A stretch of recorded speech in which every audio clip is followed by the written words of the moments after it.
Good evening. My name is Todd Polikoff, and I'm the CEO of the Jewish Community Board of Akron. On behalf of the Greater Akron Jewish community, I'd like to welcome everyone to the Schultz Campus for Jewish Life and our community's annual Yom HaShoah commemoration. I'd like to recognize and thank Dr. Sid Steinberger and the Yom HaShoah committee for their work on tonight's program. I'd also like to take a moment to remember our friend and colleague, Scott Zorn, for whom this evening was a passion. Additionally, thank you to Akron Mayor Dan Horgan and Summit County Executive Eileen Shapiro for being with us this evening. Before we commence with the program, I'd be remiss if I did not address the events in Poway, California a few days ago, as they are undoubtedly tangentially significant to our annual Yom HaShoah commemoration. Our hearts are with those impacted by the act of domestic terrorism at the Poway Chabad, and we grieve with the family of Lori Gilbert Kay. May her memory be for a blessing, and may her family be remembered among the mourners of Zion in Jerusalem. Ladies and gentlemen, we are here tonight to magnify the lives of those who perished, those who suffered, those who survived, and their families. We are also gathered here tonight to reaffirm that as a community, both Jewish and non, we will never forget the tragedies of the Holocaust. But in our world today, that seemingly is not enough. We, Jews and non-Jews alike, must also recommit that we will never forget the ignorance and hatred that brought about the Shoah. Sadly, we are living in times when white supremacy, hatred, bigotry, anti-Semitism in our country feel as apparent as at any other time in the modern history of our people. Let us make no mistake. Those who are bent on exterminating Jews and others in their houses of worship are as real as those who led pogroms against Jews in Russia, those who carried out Kristallnacht, and those who continue to spread anti-Semitic conspiracies and murderous plots. Again, we are here tonight to reflect upon those who perished, those who suffered, and those who survived. But we are also here to recommit to living our lives in honor and in the spirit of those whose lives were so brutally cut short by the Holocaust. As we begin tonight's program, let us remember that we, as a Jewish people, are directed to be a light unto nations. We cannot do that by hiding or shrinking from the problems or challenges that exist in our world today. We cannot do that by building taller fences or walls around our community. And we cannot do that by refusing to congregate in our synagogues, community centers, and houses of worship. The only way for us to vanquish the darkness that we see today is to project more light, to project more passion, and to project more humanity. That is how we honor those who perished at the hands of Nazi oppression. That is how we will honor Lori Gilbert Kay. And that is how we honor all others who have died at the hands of hatred and ignorance. Again, thank you for being here this evening. But let us never forget why we are here this evening. I'd like to welcome Rabbi Moshe Sasankin to the invocation.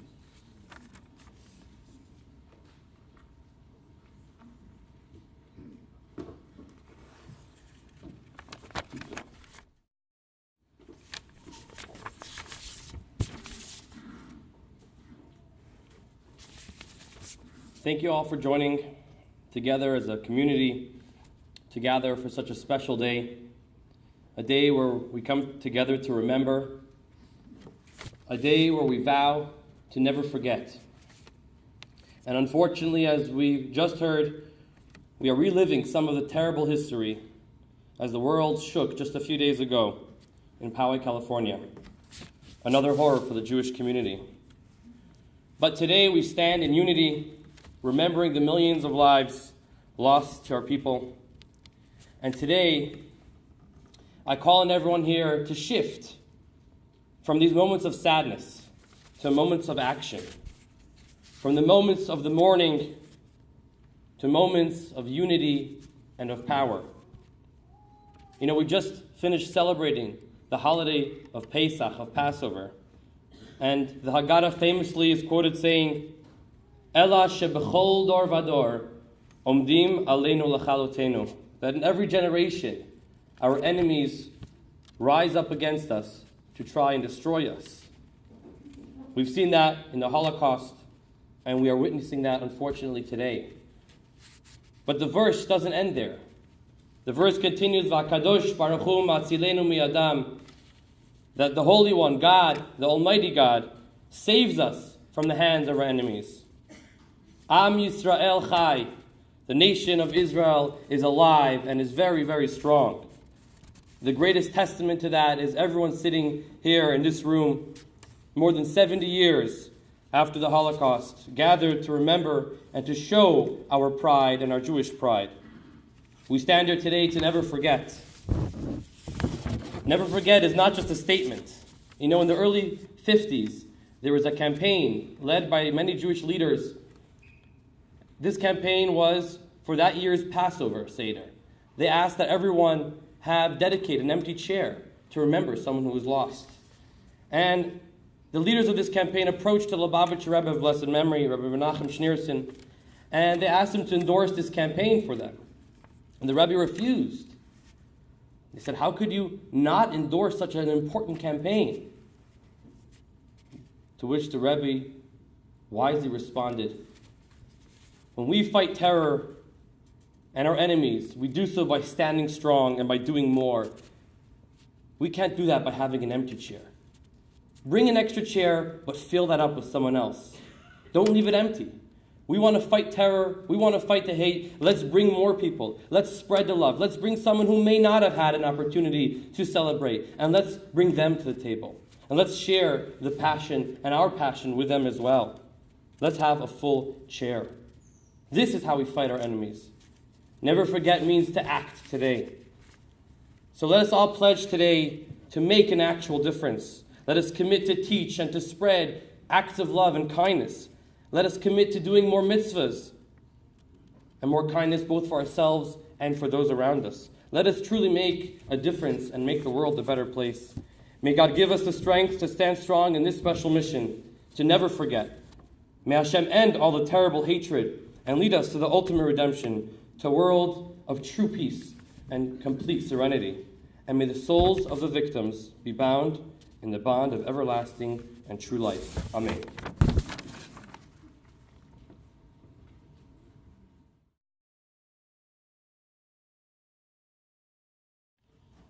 Erev Tov, everyone. Good evening. My name is Morfe. I'm the Israeli Shaliach for Akron.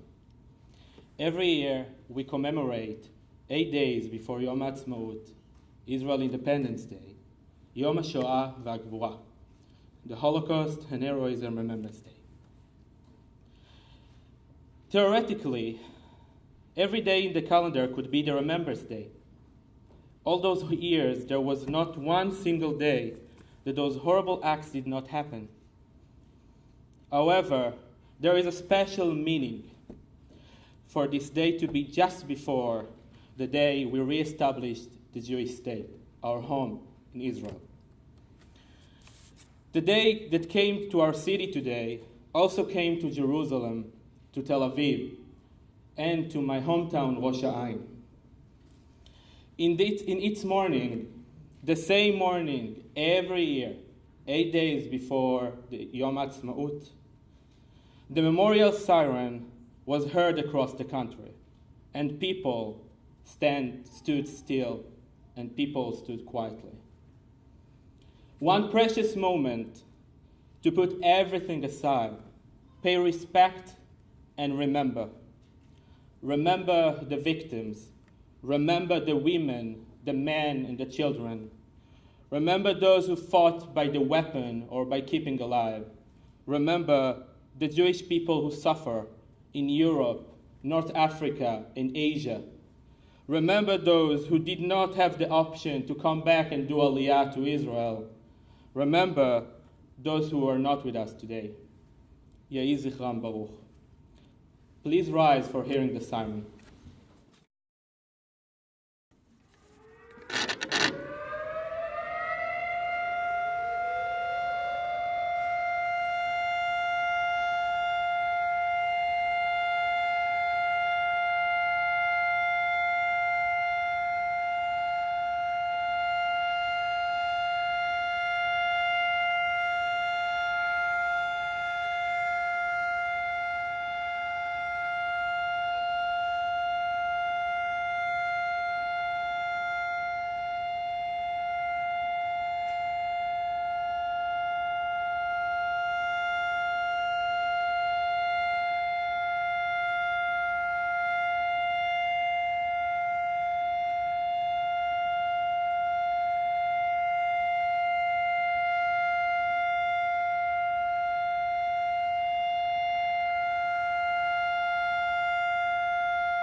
Thank you. You may be seated.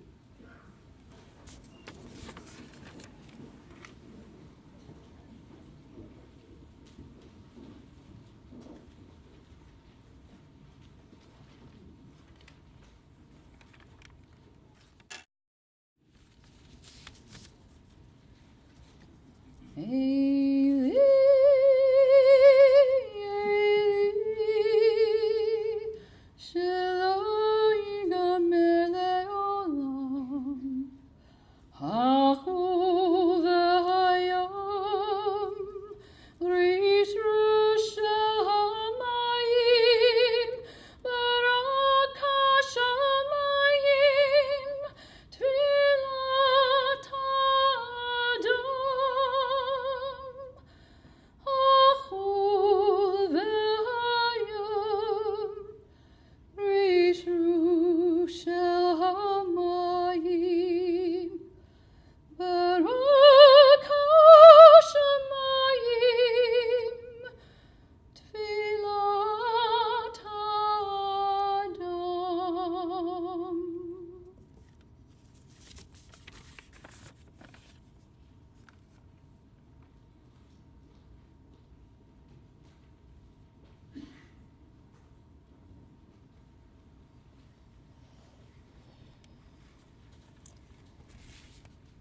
I'd like to invite Andrea Rabinovitz and her family up to light the first and second candles in honor of first and third generation survivors.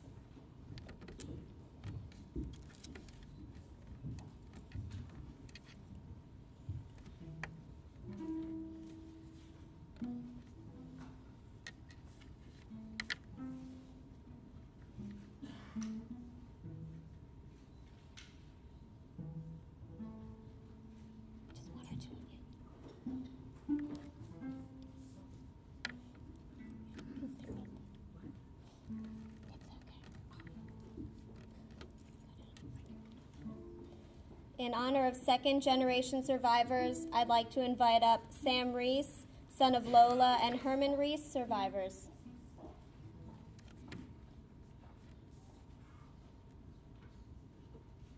In honor of all others killed in the Holocaust, I'd like to invite up Michael Rezepka, grandson of Peter Rezepka, survivor.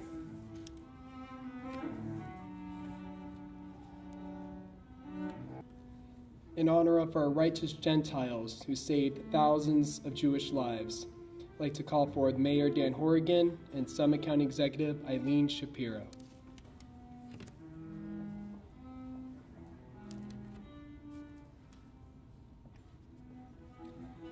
And for our sixth candle, in honor of the heroes of the Holocaust, I would like to call forward child survivor Berta Zimmerman.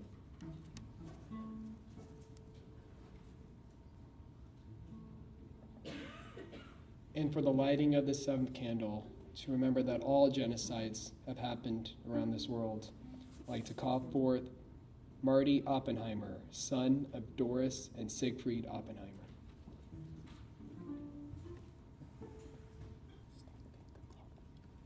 And we'd like to thank all our candle lighters today for their participation.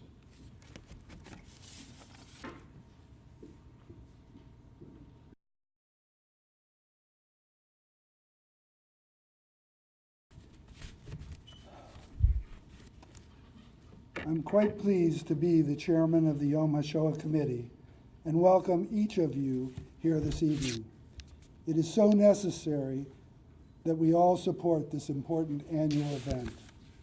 Yom HaShoah is an essential opportunity to remind us each year of the importance of condemning hate, bigotry, and indifference in our world. To think that we in the 21st century America had to deal with the horrific reminder of anti-Semitism just 90 miles away in Pittsburgh's Tree of Life Synagogue on October 27th. And within 6 months, this last Saturday, another shooting in the Poway Chabad Synagogue is horrifying as well as infuriating. When you add in the horrors of Christchurch, New Zealand, and Sri Lanka, it illustrates how much more we need to accomplish. The overwhelming theme that runs through all observances of Yom HaShoah is the importance of remembering. recalling the victims of this catastrophe, saying Kaddish for those whose death dates are unknown, and ensuring that a tragedy like this never happens again. Unfortunately, this has been a rather challenging year for our committee. We have experienced the sudden and shocking loss of our JCC staff member, Scott Zorn, may he rest in peace. I can't overemphasize the enthusiasm that he and his wife, Julie, brought to the committee, which carried us on to tonight's program. Last month, as we approached this day, we were immensely disappointed and grieved by the death of our scheduled speaker, Stanley Bernath. May he rest in peace. At age 92, he was Cleveland's oldest first-generation survivor and had been speaking publicly of his experiences for over 40 years. As many of you may know, he had also been involved in the virtual biography program that was a collaboration of the Maltz Museum and the USC Shoah Foundation's Dimensions in Testimony. Having had the good fortune of witnessing the beta test of the program a few months ago at Maltz Museum, I can say it is a marvelous tool to keep the realism of his life available, as well as others who have been taped. This experience of our committee has certainly emphasized the conversation that we had been having over the last several years as we watched older and older survivors pass away.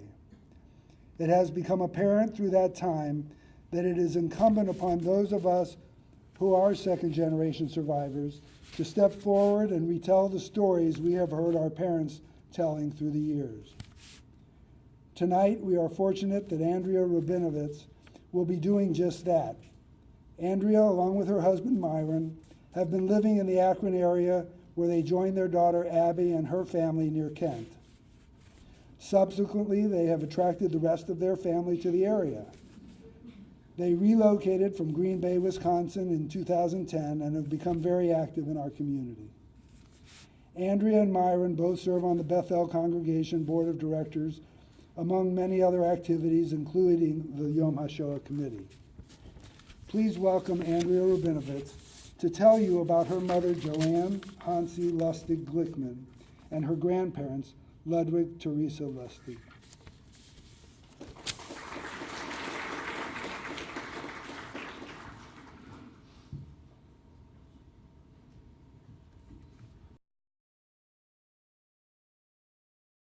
Shorter. Oh, is this on? Oh, okay. It's an honor to be here tonight. I do want to acknowledge the memory of Stanley Bernath, who was scheduled to be our speaker until his recent passing. May his memory be for a blessing. What I know of his story and that of my mother's, and will share with you tonight, is that they are both survivors, but in very different ways.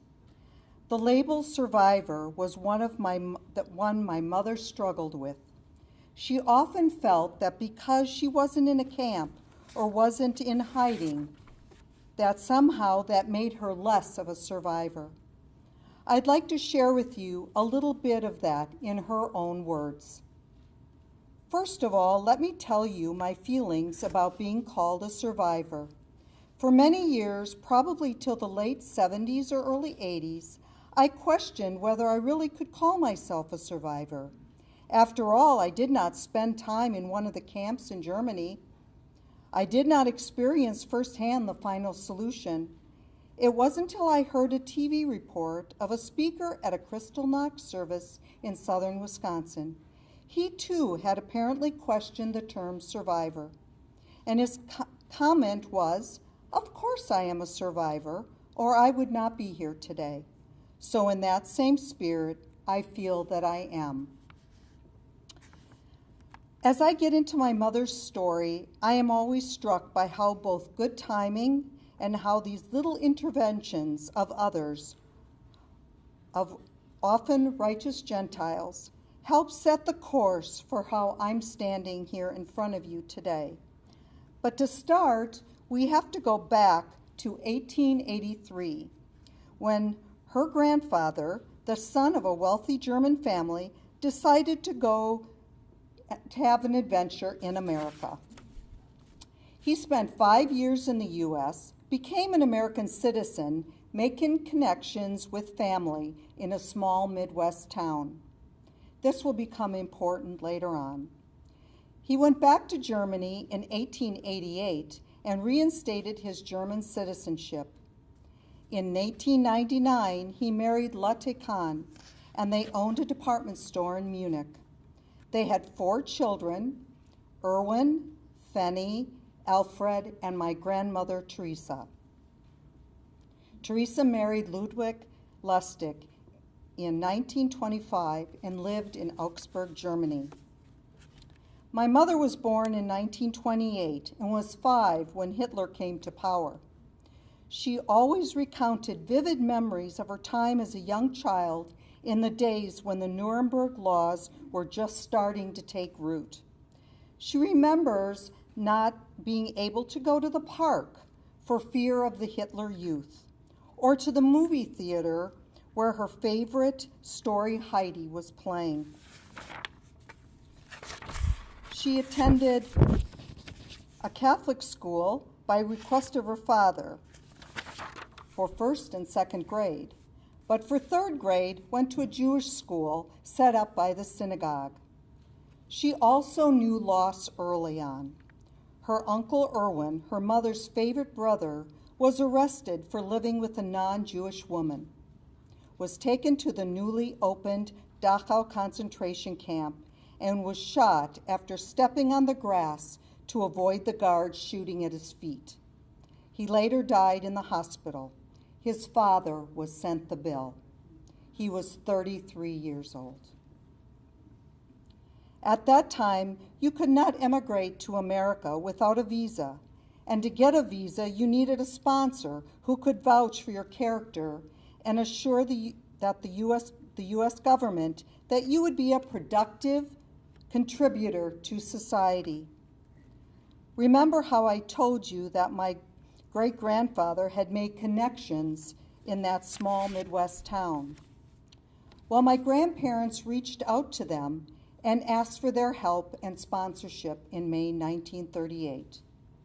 And the first of many of these interventions I mentioned, it turns out that the family had recently moved, so the postman, rather than sending the letter back, knew the family and knew where they moved to, so made sure they received the letter. Even so, the family didn't do anything for quite a while, until a lawyer who worked with Hayes reached out to them in the second of those interventions and said, "If you don't do anything, they will die." It turns out that this lawyer was a friend of my husband's family in Sheboygan. Back in Germany, it's November 9th, 1938, what would eventually be known as Kristallnacht, the night of broken glass, and the date that set Hitler's final solution into motion. My grandparents were at their weekly English lesson. My mother, who was 10, wasn't feeling good and was home alone when the Gestapo began banging on the door looking for her father. Being a good girl who followed her parents' directions, she did not open the door to strangers or give any indication that she was home. They eventually left. Later, when her mother got home, she found out that her father had been arrested and taken to Dachau, where he would be for a month.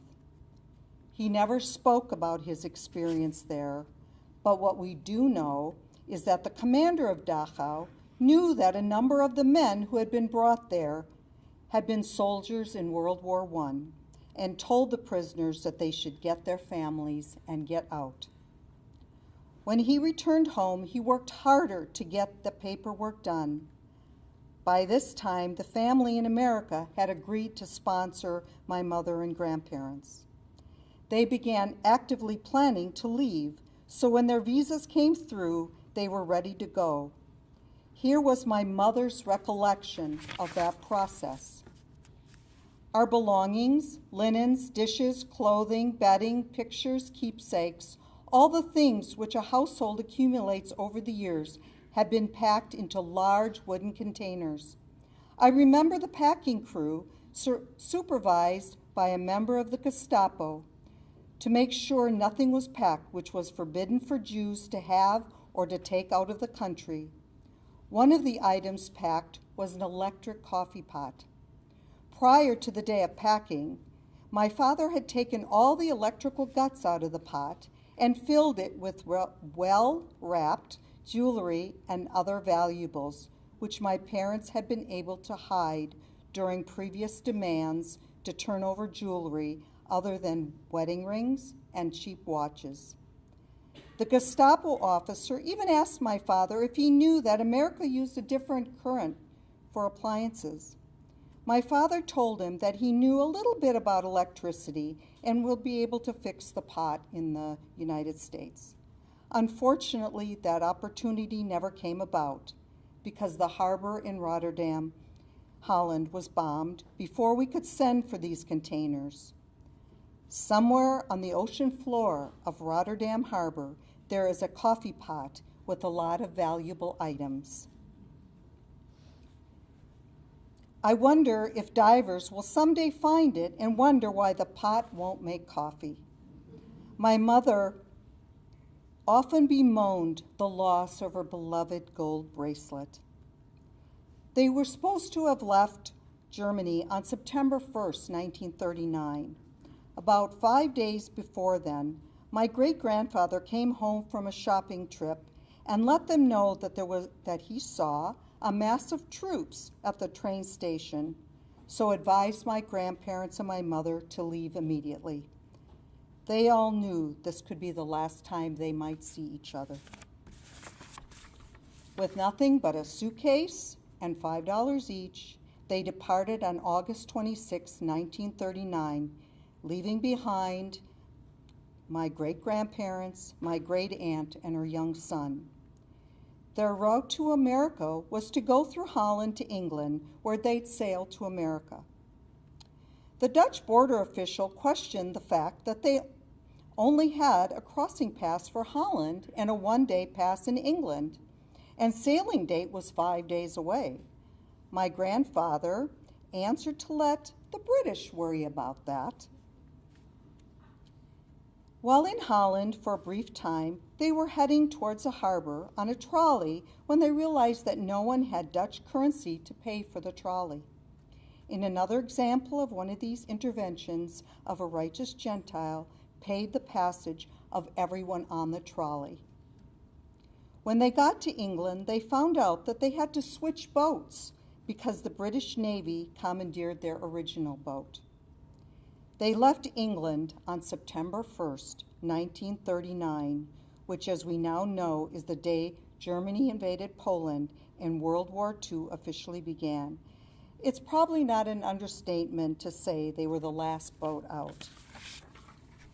They were supposed to leave at 7 p.m., but they left at 9 p.m. because they were still painting the ship gray. There was a concern that the ship could be a target for German U-boats.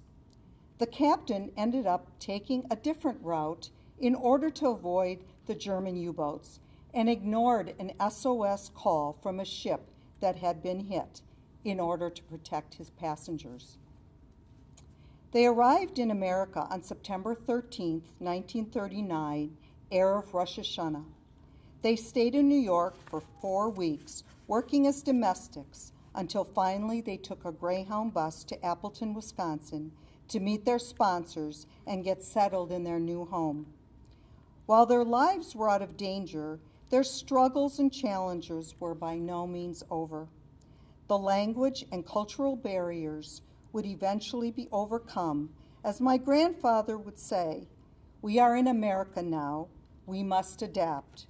He even asked my mother to correct his English. In order to fit in, they made a major decision to change their names. My grandfather went from Ludwig to Louis, and my mother went from Hansi to Joanne. Think about your name, what it represents, and how it defines you and your experiences. Now imagine changing it to assimilate to a new culture and country. and what that says about your past.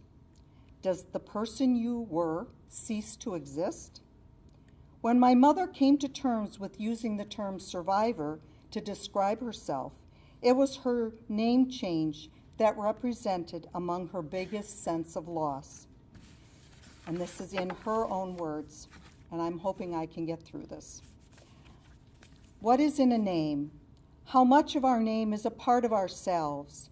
Where's that girl child named Hansi? I am separated from her by over 60 years. She is a part of my memory, but I am not sure how much she is a part of me. Thinking about her is like thinking about someone who has long vanished. Perhaps she is what did not survive the Holocaust. She needs to be remembered. This is why I ask that when I die, the following inscription be made on my tombstone: Joanne Hansi Lustig Glickman. I often wonder how it would have been different, if I would have become a different person if my name had remained Hansi. When it came to school, her initial transition was difficult. The language barrier was a challenge until a teacher decided to teach her English through math. My mother would recall this by saying, after all, 1 + 1 is 2, no matter what the language. But after a year, there was barely a hint of an accent when she spoke, so much so that her teacher actually didn't believe her when she said she came to America on a boat and demanded a conference with my grandparents. And their accents were very thick.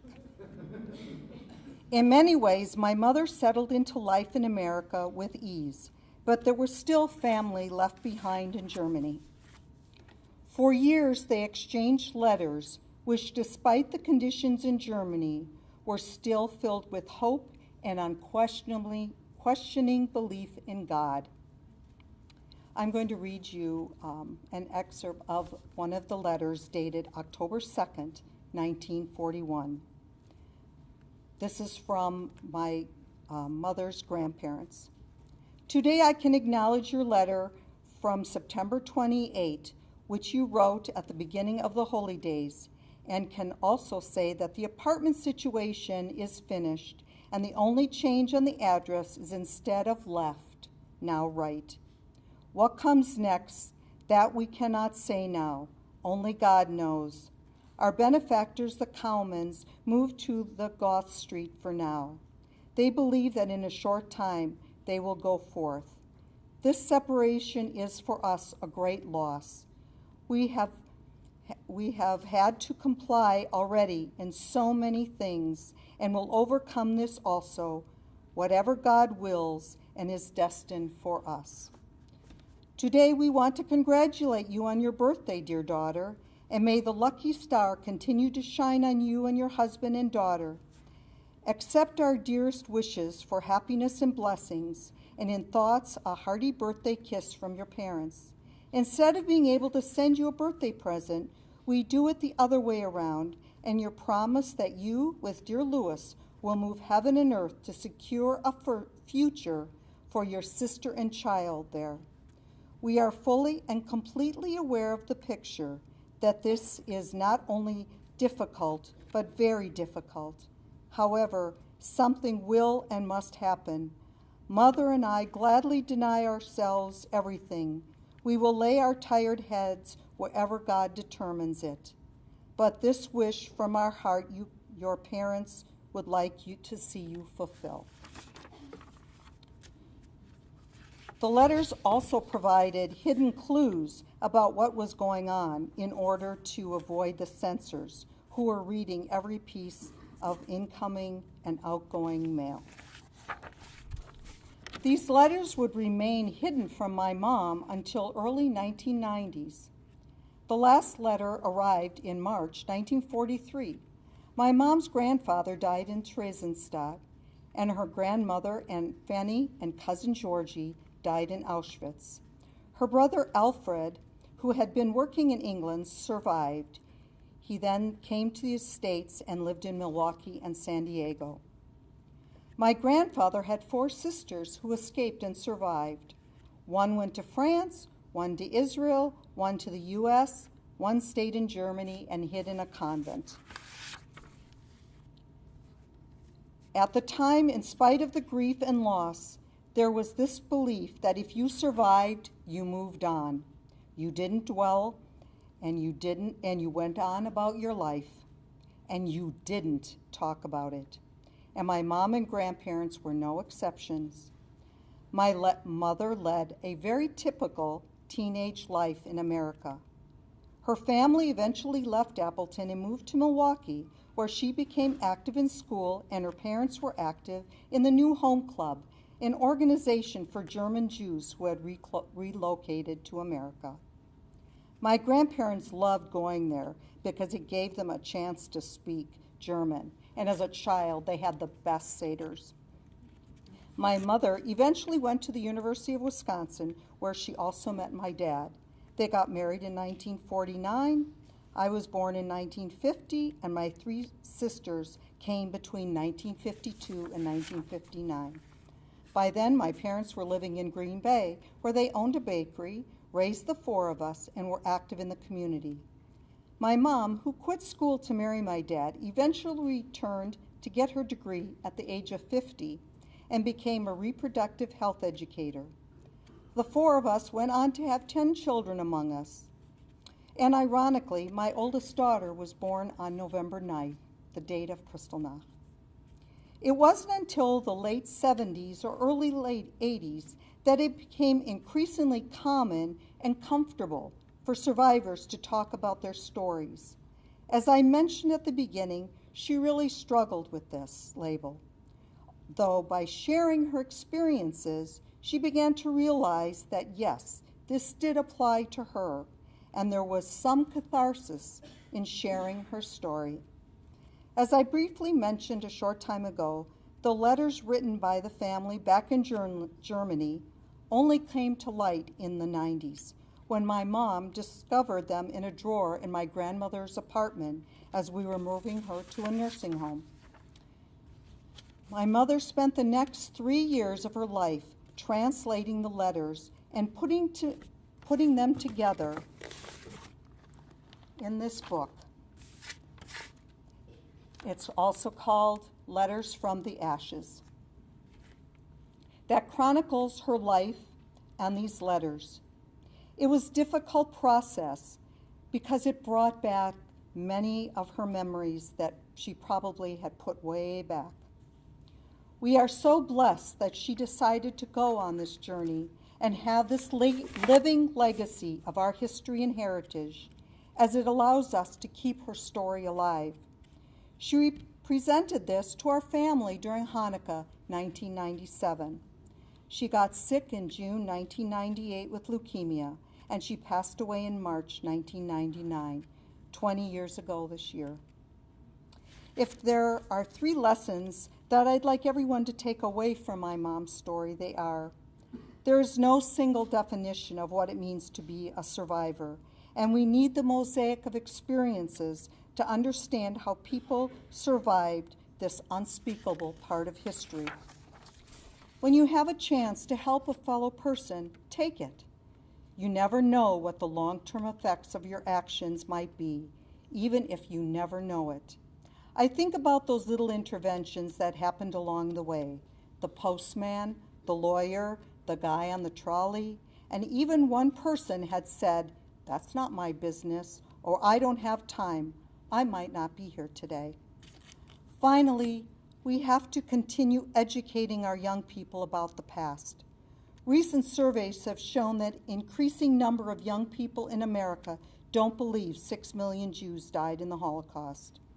As the last of the survivors die, it is up to us to make sure that their memories live on. We do what we can to ensure that history doesn't repeat itself. As recent events have shown us, we have a lot of educating to do. I would like to call up my family right now.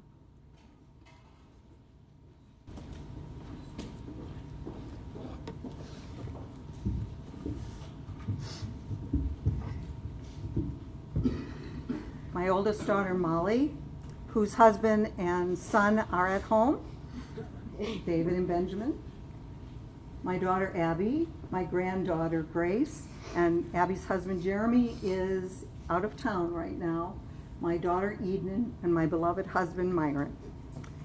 And I just want to say that this is a part of the legacy of Joanne Hansi Lustig Glickman that survived the Holocaust. Thank you very much.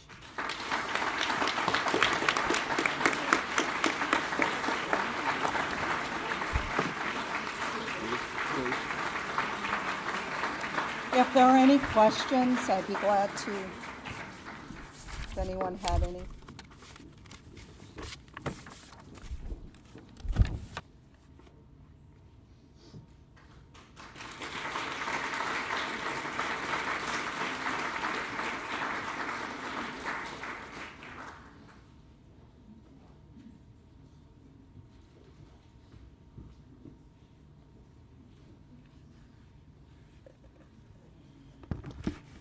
Those of you who are able, please rise, if you would, for the memorial prayer. Li'el Malei Rachamim.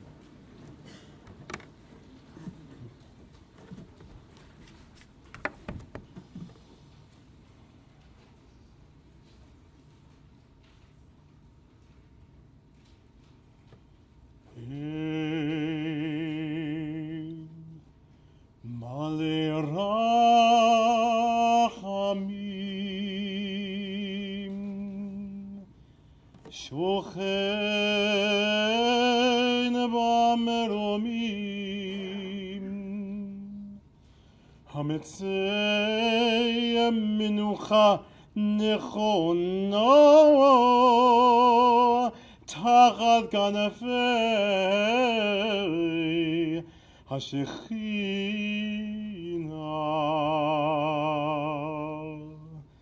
במעלות קדושים וטהורים כזוהר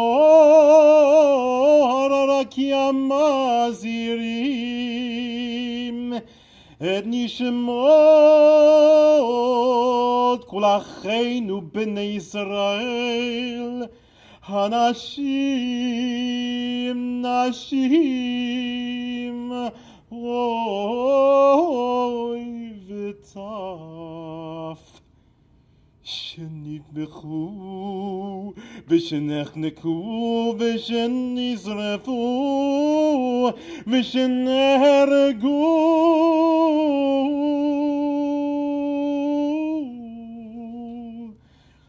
בגן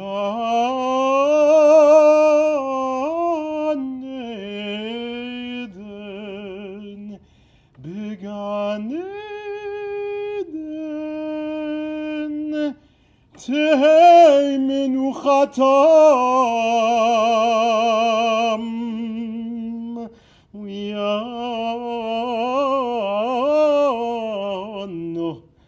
בעל הרחמים הסתירי בסדר כנפיך לעולמים וצרור בצרור החיים החיים את נשמותיהם אדוני הוא נחלתם וינוחו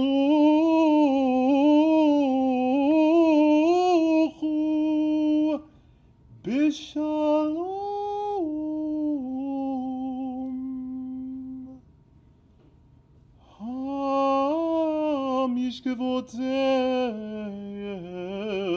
המשכבותיהם ונאמר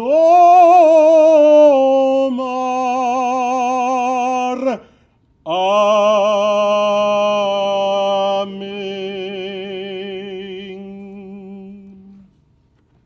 Exalted, compassionate God, grant perfect peace in your sheltering presence among the holy and the pure, to the souls of all our brethren, men, women, and children of the house of Israel, who were slaughtered and suffocated and burned to ashes.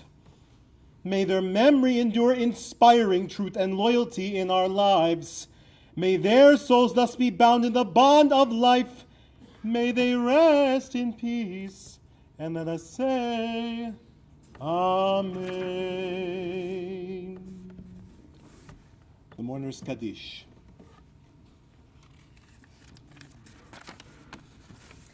As we sanctify God's name with the words of the Kaddish, we recognize that every person's life, even when cut short by hate, brings a spark of holiness to the world that can never be extinguished. May our continued memory of those who have perished reignite the spark in their holy source. Together we say, Yikadal v'yikadash shemei Rabbah, v'alma divrach hirteh v'yamlich malchuteh, v'chayechon v'yomechon uv'chayei dechol Beit Yisrael, Bagalau v'zman kariv v'imru Amen. Yehei shmei Rabbah mevarach le'olam u'le'omaya. Yiparach v'yishabach v'yipa'ar v'yitramam v'yitnaseh. V'yitadar v'yitaleh v'yitalal shmei dekudesha brichu. Le'ela min kol berchata v'shirata. Tushbechata v'nechemata. Damiran be'alma v'imru Amen. Yehei shlama Rabba min Shemaya.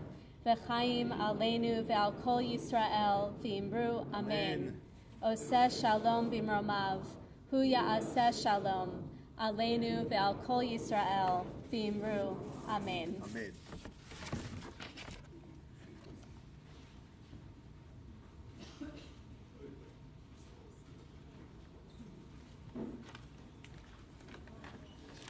Please be seated.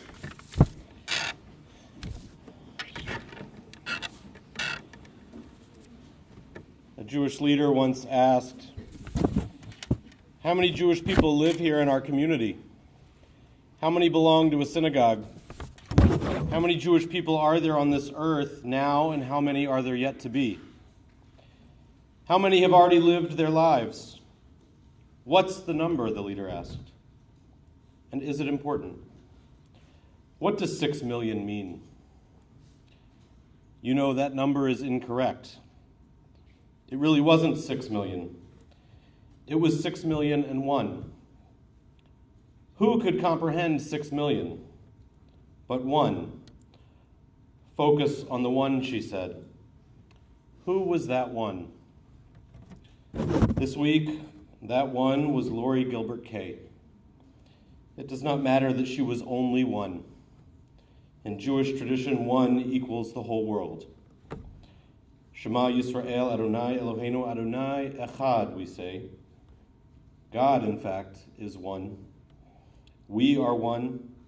One of my favorite Jewish musicians, Billy Jonas, has a song where he explains what he calls the new math.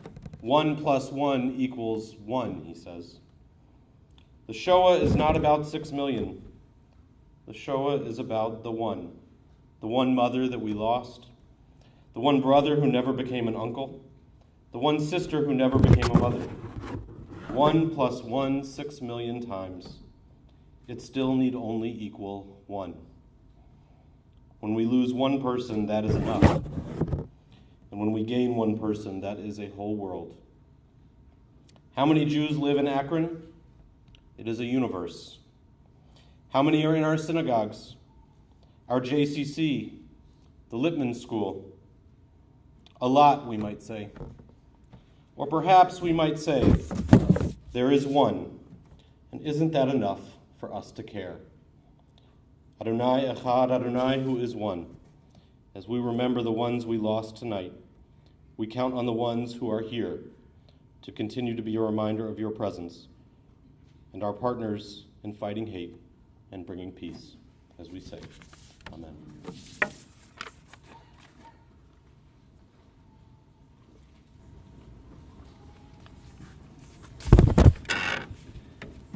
As our last piece of business before Hatikvah, I first want to thank Andrea Rabinovitz, with the support of her family, for sharing her mother and grandparents' story. I have to reach under where I hid these.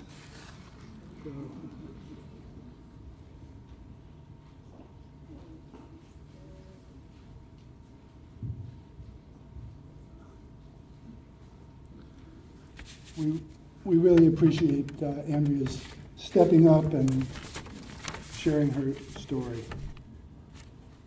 We all understand how important it is to continue to remind and teach one another of the inhumanities of man to man so that we can work to eliminate them from our society.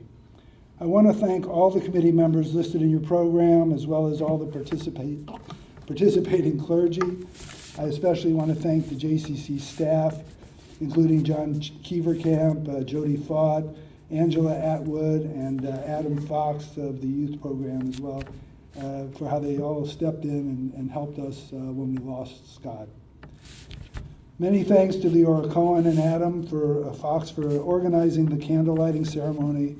I'd especially like to express our appreciation for the support and attendance of both Akron Mayor Dan Horgan and Summit County Executive Eileen Shapiro, who joined us this evening. Thank you all as well to all the other candle lighters for coming and spending the program with us. Finally, I really have to thank Esther Hexter, who is an extraordinary Jewish educator and Holocaust expert. She is a constant resource in accomplishing these programs each year. She is so instrumental in Holocaust training in the Akron area, and I know she wants me to point out that there's a wonderful program on June 24th about the how and why did the Holocaust occur and what do we do about it today. It's sponsored by the Ohio Council on Holocaust and Genocide Education with the Maltz Museum at Jewish Heritage Holocaust Education Workshop, and that's going to be held at the Maltz Museum, and I think that's instead of the program that they usually have here that would be about this later in the year.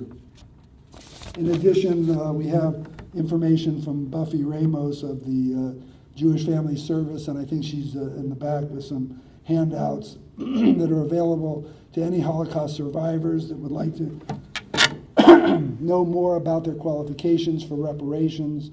And they are announcing a program called Healing Through the Arts that has a kickoff on May 28th.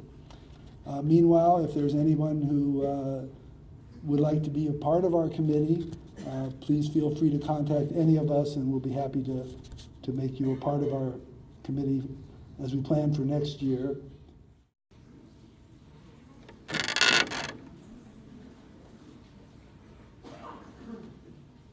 Please join me.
Thank you again for coming, and if anybody wants to light a yahrzeit candle in honor of any family member or anyone else who you know of, there are candles on the side that are available.